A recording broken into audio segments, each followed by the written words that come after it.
All right, so what we are dealing with here is a power model. And this is the last type of model that we need to be able to deal with. So we had exponential, and now we're dealing with power.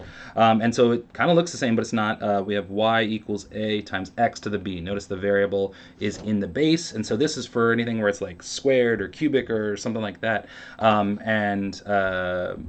Exponential, we actually had the x in the exponent, so the x and the b have kind of swapped positions. So if we're dealing with a power model, it works out that we have a linear relationship between log x and log y. So let's show why that is. We take the logarithm of both sides. Log y is equal to, and then we do log of a x to the b, and then we start using some properties of logarithms. So this can be split up into log a plus log x to the b, and then we can bring that b out front, and so we have log a plus b log x. All right, and then the left side is still log y. All right, so what we have here is we've got log x and log y. A and b were both constants, and so this is just a number, and this is just a number. So if a and b were constants to begin with, then we just have numbers there and there.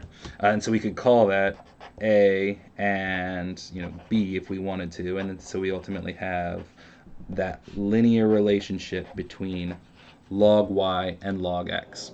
And if you do that, then you can kind of do a reverse transformation on your data that you had before to get back to a power model. Right? And I'm not kind of showing as much as I did in the other video, but that's why this works out.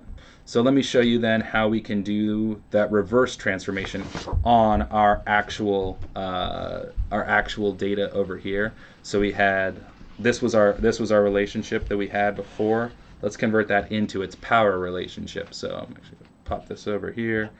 Log y is equal to negative 1.8994 plus 3.0494 log x.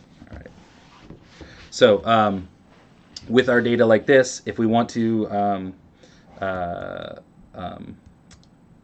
if we want to simplify this, we're going to exponentiate on 10, kind of the same thing we did before. So I'm going to make it 10 to the log y on the left side, which is going to cancel out nicely. And then we have 10 to this big whole thing, and so we use some exponent properties. 8.994 plus 3.04941. Oh no, that's a log. X.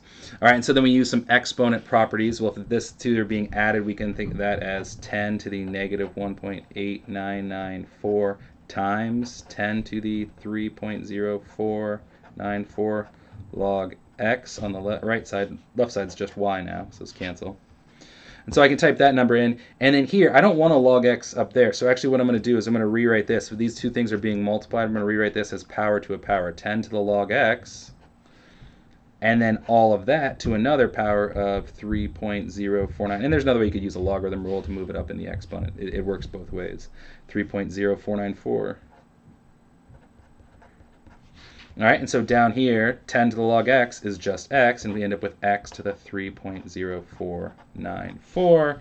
And then this 10 to the negative 1.8994. We're going to get out the calculator for that one. 10 to the negative 1.8994 is that number.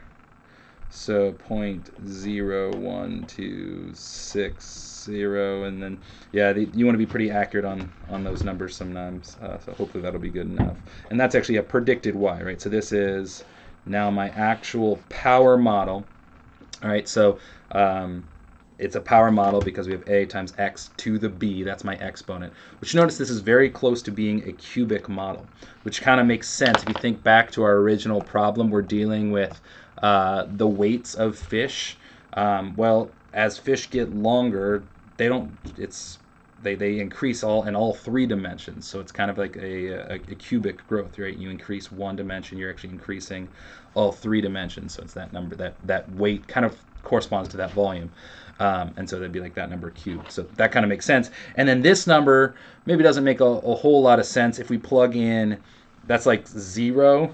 If we had a fish that was 0 centimeters long, our prediction would, well, sorry, that's not true. 1 centimeter long. Sorry, the way that was, I'm thinking of how the exponential worked.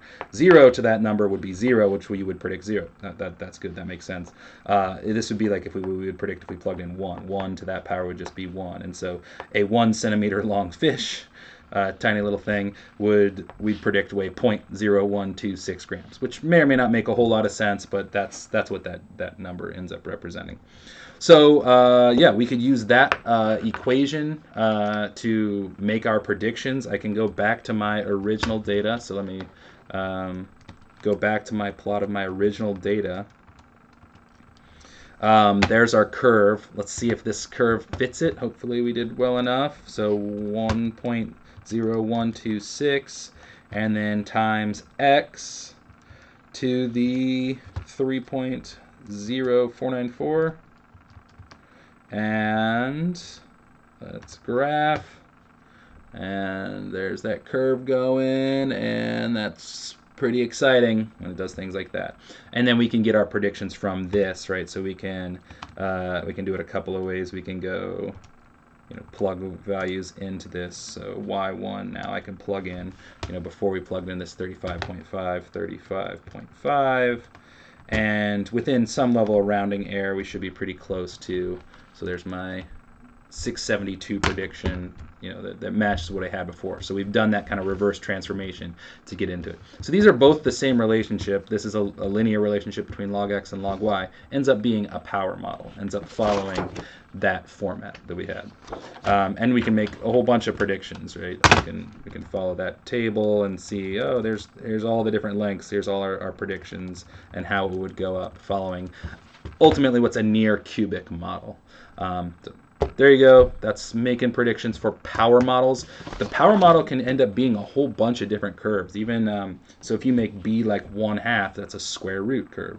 Or if you make b negative, which this can handle, you end up with the 1 over x or whatever a over x function.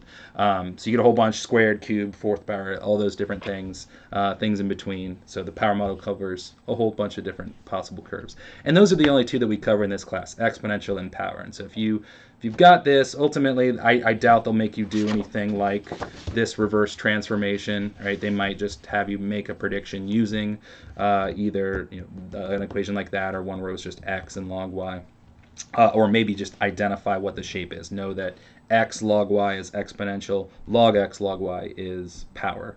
Maybe knowing that, but ultimately this is not real heavily tested, but wanted to make sure you saw it before the end. So I'll post a problem for you to try on your own and submit your answer. So make sure you do that and post any questions you have. Hope you guys are doing all right.